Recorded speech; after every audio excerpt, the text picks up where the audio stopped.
opposite, they oppose you all the time? It's not like they oppose to you, but then they always do something that irritate you or get you angry. Okay, yeah, I get so how are it. you supposed to No, actually, angry with them? no, actually, life naturally is like this. You cannot live at all in any society without having someone annoying you. That's impossible. It is impossible. It's impossible. That's why Ibn al-Qayyim, Ibn Hazm, in this book that I told you, he tackled this issue very nice way.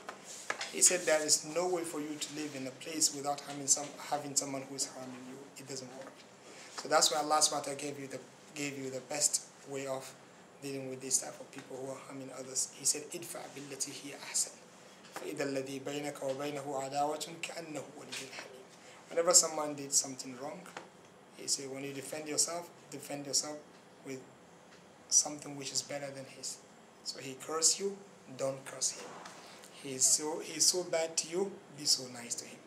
Yeah. Zayn al-Abidin, someone came to his place, his majlis, and he was in front of his students, and this person started cursing him and saying bad words to him.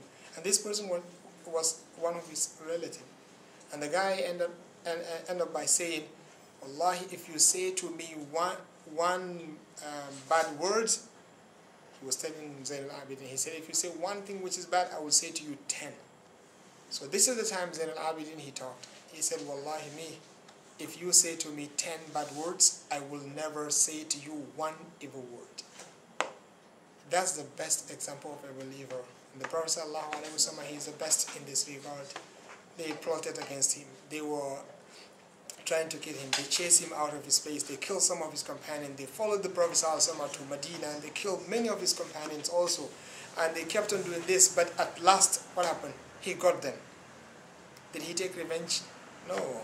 He went to Mecca, his head was down, and he was very humble, and he cried, and he looked at them, he said, "What do you think I'm going to do with you?" Imagine, this will never happen in the history. It never happened in the history and will never happen. These people, whenever they defeat others, look at the history and see how did they used to get into the country.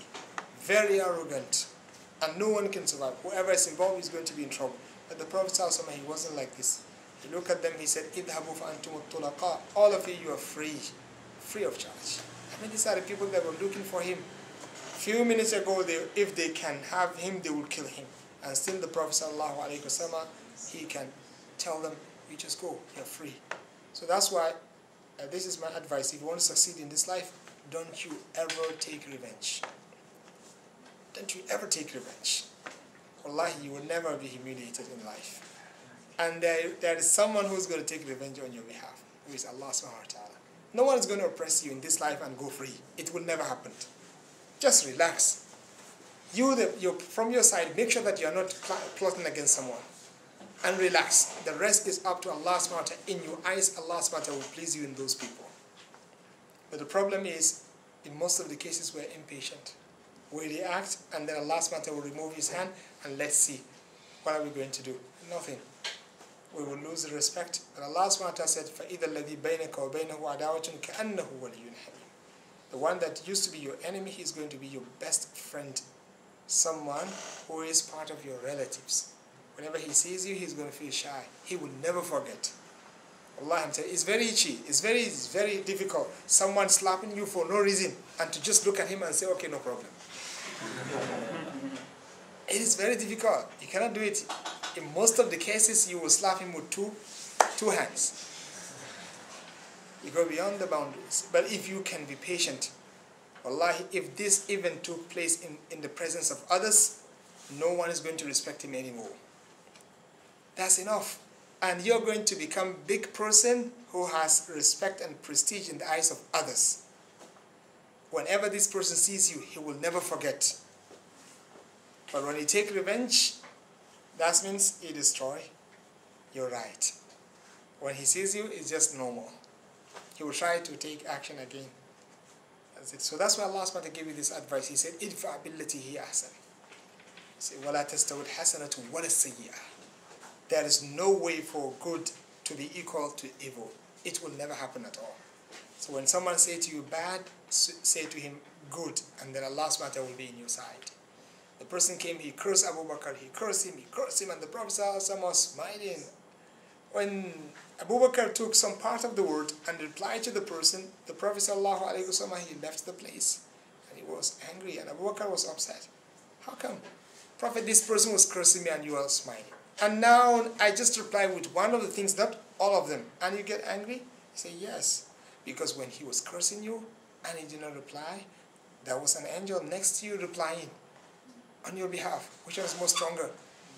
He said, but when you reply, angel left, shaitan came, and I cannot stay with shaitan. So that's it. So this is the best way of living with the people of today. Allah, forgiveness, tolerance, no revenge at all. This is the best. You take revenge upon one person. Someone who doesn't have respect, who thought he has right upon others. I mean, this person you don't take revenge, but you let him know that yes, there is someone who can take revenge, and then let him go. It's more than enough. This is the best way of living of today. Last question. Okay, last question. Say for example, if you're involved in misunderstanding or fitna, so instead of like you making any revenge, so can you pray to Allah that Allah will reveal the truth? So does it part of you pray to Allah to take revenge? No. Just, I mean, like, ask Allah to reveal the truth. So that people, they will know. No, yeah. This one is okay. This one is good. Yeah, I thought you were talking about asking Allah to take revenge. Yeah. And I will tell you that the righteous people, they don't do this. One of them, his shoes, his horse that he bought 30 dinar. 20 dinar is 3,000 ringgit something. So he bought a horse 30,000 dinar. So how much is that? 30,000 dinar and 20 dinar is equivalent to 3,000 plus ringgit. So this is the price of the horse. And he was praying, someone took the horse in front of him. His slave came to him, he said, where's the horse? He said, it's stolen. Where were you? I was praying. Did you see the thief? He said, yes. You did nothing? Yes. Why? I was praying. So it's so strange. He said, okay, pray against him. He said, okay, Allah, if this person is poor and destitute, someone who is in need of money, Allah, make him rich. If he's just stealing based on desire, he has money, but he just enjoys stealing other people, Allah guide him to the truth. Allahu Akbar. Come to our life and see how many curses someone is going to send. He doesn't need someone to remind him about the curses. So basically, this is the life of the righteous people. They always forgive. They let Allah subhanahu wa ta'ala take action on their behalf. And they don't even want Allah subhanahu wa ta'ala to take the action. But they just leave it to Allah subhanahu wa ta'ala, and they will try to ask Allah subhanahu wa ta'ala to guide them, to show them the truth. Because this is the best. We want people to go to paradise as much as. That's why we are selected by Allah subhanahu wa ta'ala to become du'at, to go guide them, bring them to the truth.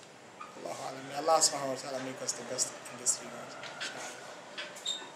Thank you very much for your questions. May Allah subhanahu wa ta'ala put barakah in you and your study, and may Allah subhanahu wa ta'ala guide us to the right way. إنه ولي ذلك والقادر عليه. سبحانك اللهم وبحمدك أشهد أن لا إله إلا أنت